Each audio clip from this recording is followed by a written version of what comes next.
Welcome to the very first episode of our brand new podcast called Playing with Research in Health and Physical Education. My name is Risto Martinen. I work in physical education pedagogy at George Mason University, just outside Washington, D.C. I am very happy to launch our first podcast with our team, many of whom relocated to new universities this summer, as did I. So our podcast team includes Dr. Kevin Andrew Richards from University of Illinois, Champaign-Urbana, Dr. Aaron Centeo from the University of Hawaii, Dylan Landy from Towson University, and Dr. Sarah Flory from the University of South Florida. You'll hear all these great hosts in our podcasts with a wide range of scholars in our field. We will produce a variety of content with the aim to make research accessible and understandable to current health and physical educators, as well as university students all across the globe. Today's episode is a treat. Dylan and Sarah met up with Dr. Vicky Goodyear from the University of Birmingham in the UK last month at the ASAP conference in Scotland and talked to her about her article co-authored with Dr. Charlotte Kerner and Dr. Mikhail Quennerstedt. Their article, Young People's Uses of Wearable Healthy Lifestyle Technologies, Surveillance, Self-Surveillance, and Resistance, appears in Sport Education and Society and was published in 2017. It's a very interesting take on the use of technology in PE, and it's a great listen. So let's get right into it. Here's Sarah and Dylan with Vicky Goodyear.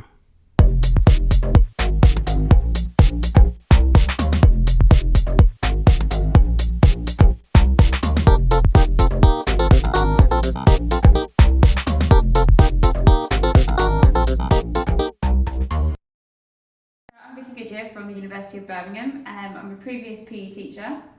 I now do research with young people on their uses of digital technologies. I also have a background in pedagogical models such as cooperative learning, sport education, teaching games for understanding, and teacher professional learning. Excellent answer. So quickly, we're going to talk to you today about an article that was published in 2017 in Sport Education and Society, and that article is Young People's Uses of Wearable Healthy Lifestyle Technologies, Surveillance, Self-Surveillance, and Resistance. Can you give us a little introduction of sort of how that came about? Yeah, so Charlotte Kerner and I, we were interested in technology. So Charlotte is focused on more the quantitative side of physical education practice, so psychology, self-determination theory. And I was coming from a more pedagogy angle, and we were interested in Fitbits for personal reasons. And then we realised that in the Huffington Post in 2014, Fitbits were in the top 10 Christmas presents. Oh my God. So we then looked into this and realised that there was actually no evidence on young people's uses of Fitbits or any other wearable devices such as the Nike Fuel Band or the Strava or things like that. So we looked back at the history of similar things such as pedometers and how they're used, and there's lots of things saying that perhaps young people don't use them right in research studies. They perhaps put them on the dogs and then the measurements are taken from those kind of processes. So we don't really know about how young people will use it, but they're being marketed as the top 10 Christmas presents. And then you can see some of the adverts that they were targeted at children. Then there's also other things, what was different. So you have the Fitbits and the different bands for adults being targeted at teenagers, but then there's things being targeted at young people. So there was the Leap Band. So the Leap Band is a watch, and you have a frog on it, so it's like a Tamagotchi. But if you don't keep your steps up, your frog dies.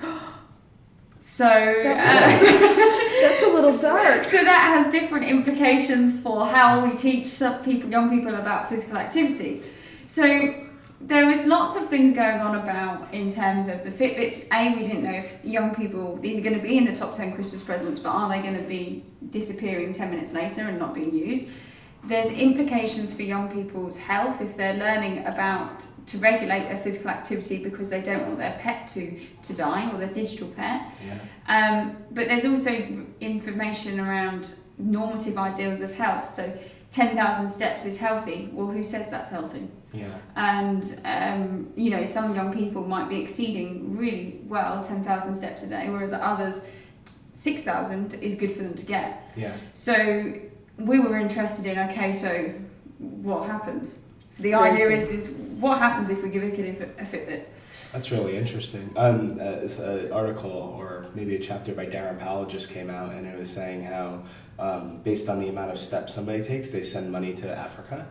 And like they tell the kids, if you don't step enough, like people are not going to get fed. Oh like, dear. That's the UNESCO, is it World Health Organization or UNESCO, one of the two? Yeah.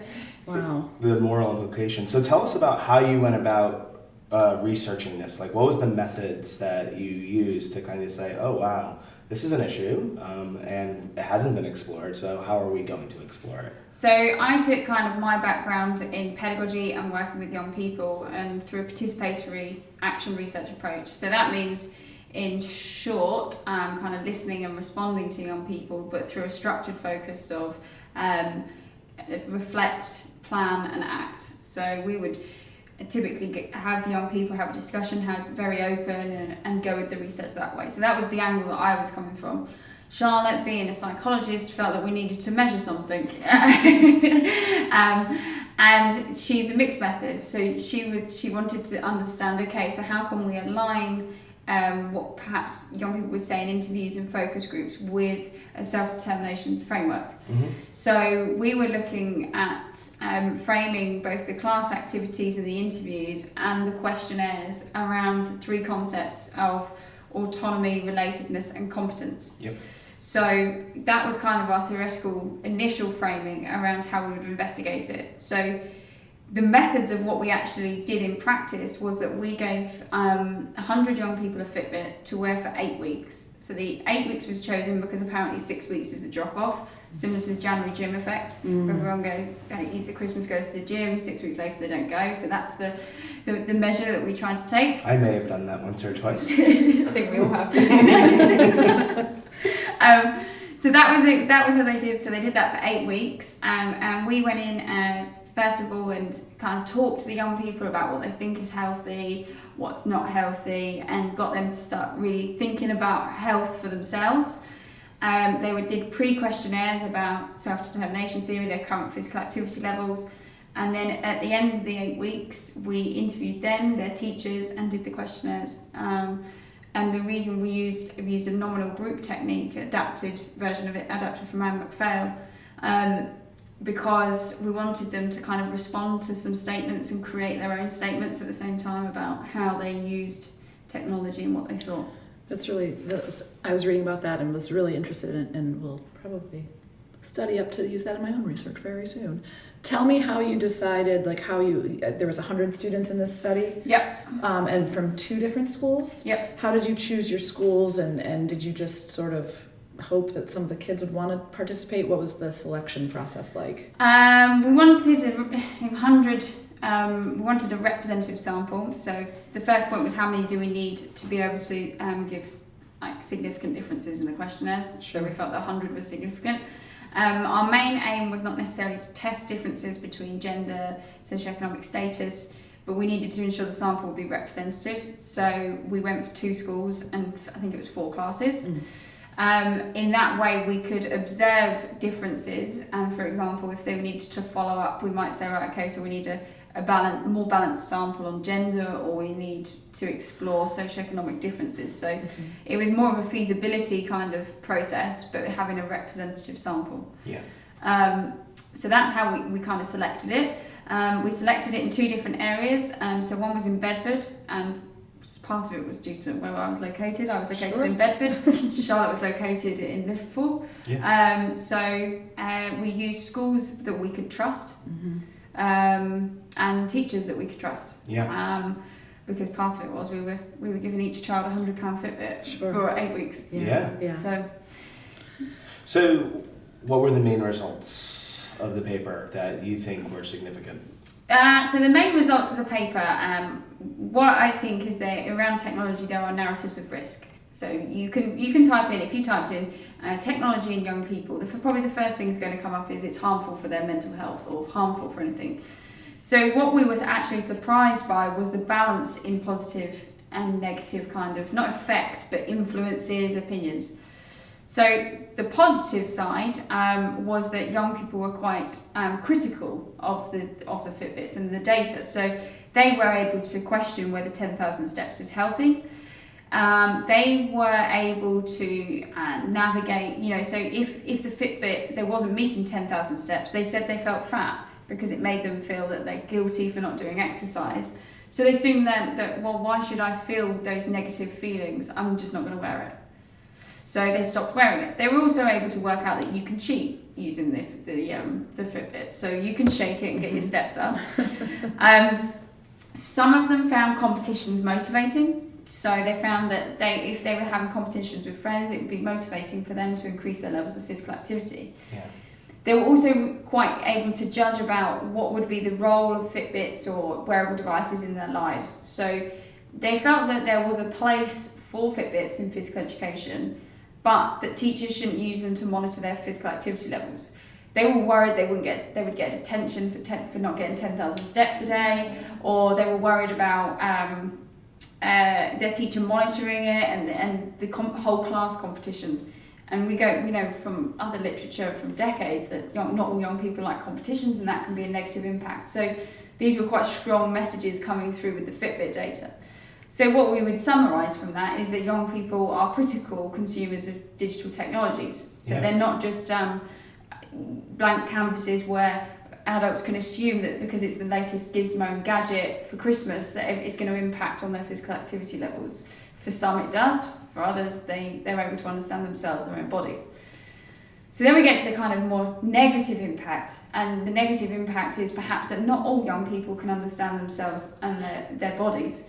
So some would feel fat, feel that they had to regulate themselves towards these discourses of healthism and what's healthy, typically a slim, ideal, slim feminine body. That would be the typical way we would describe it. But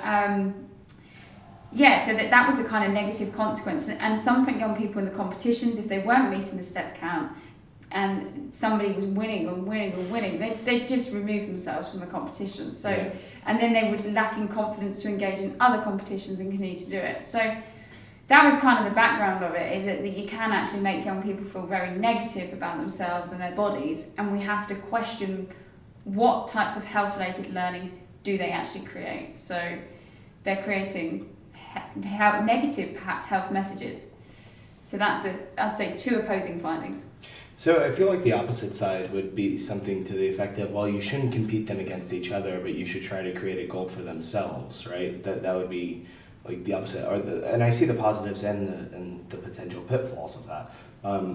Did you find anybody doing that sort of activity within the program? I think I think what's happened at the minute, and this was in our book a couple of years ago, is that we're not actually. Many teachers in physical education are really, really enthusiastic about technology. It's great, and there's loads of enthusiasm. I'm not sure that the pedagogy's caught up yet. I don't think we really understand how we can use technology in these spaces. We can use apps for performance analysis. That's come along from perhaps 10 years where we all had the cameras out and we're carting them down the sports field. But now we're at a stage where we've got the apps and things, and we can do that. So I think we're okay in that area. We're okay in performance analysis of skills. But there's all these different health discourses and all these things going on, and I'm not sure we're really understanding how we can use that and how we can challenge that.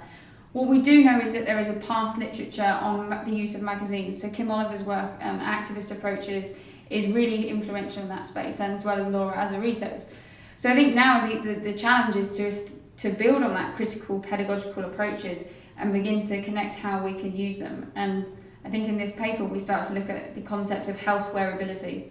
So how can you be confident in wearing a Fitbit or whatever on your arm and using it to know when you should do different things?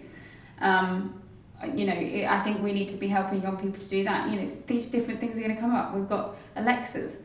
Rather than ask your teacher, you could ask Alexa. So we've got to start to deal with these different things and different challenges. I think it's a great point that maybe the pedagogy hasn't caught up with the technology yet, and that we have to really sort of tread lightly until we know what can happen. So that's the same thing happened with fitness testing. Right? Oh, so yeah. like Xiaofen Keating and Steve Silverman said the same thing about that like 10 years ago. Yeah. Think about the pedagogy. Exactly.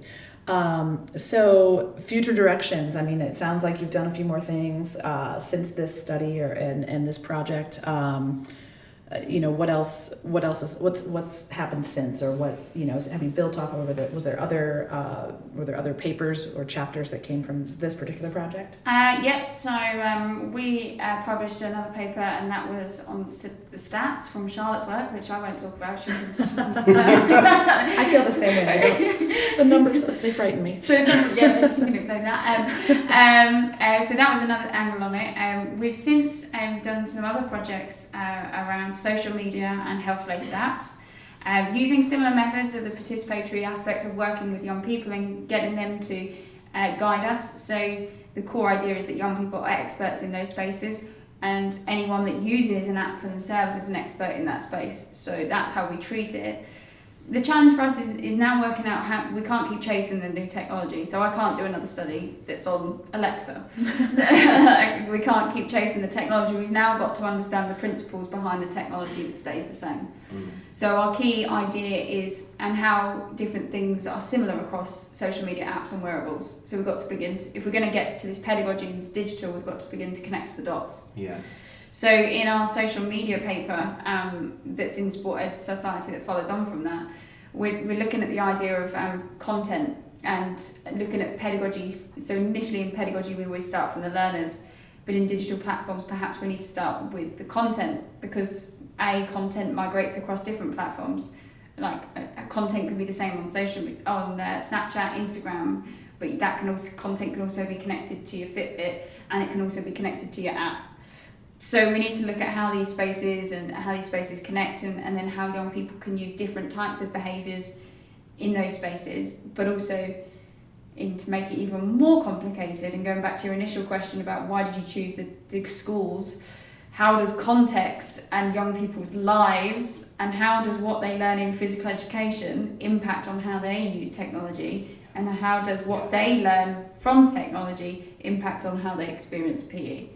So I think we're a long way. There's lots to research and lots to find out, and lots of questions. That's good. That's it's job exciting. security. Yeah, that's job security. One way to look at it. So if you were to impart one last message to either future physical educators, or maybe future people who are interested in research and technology, because I think that the good part about this is that you see technology as a positive thing. I've seen you use it all the time. So you're not somebody who's saying, I hate technology, it's bad. You're somebody who's an enthusiast, and you're seeing the benefits and the pitfalls.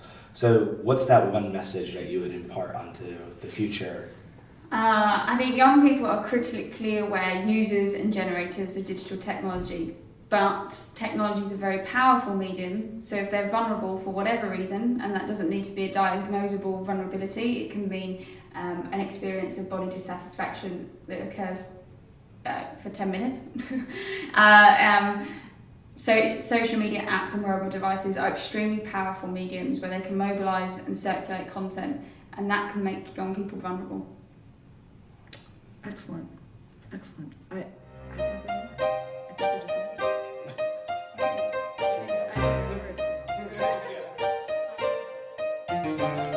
Vicky, thanks for coming. We hope that you have an excellent conference, and we're looking forward to seeing more of your work. Thanks for having me on. It's been fantastic. And nice and high five. All right, good job.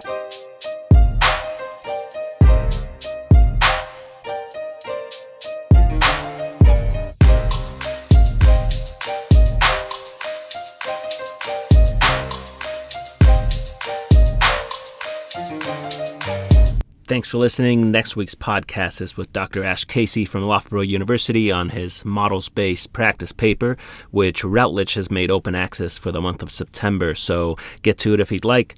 We'd love to grow this podcast, so please recommend this to others if you find this useful. And if you have an article that you found interesting that you want us to highlight, email any one of us or send us a message on Twitter. That's all we have for on this one, and we'll see you next week.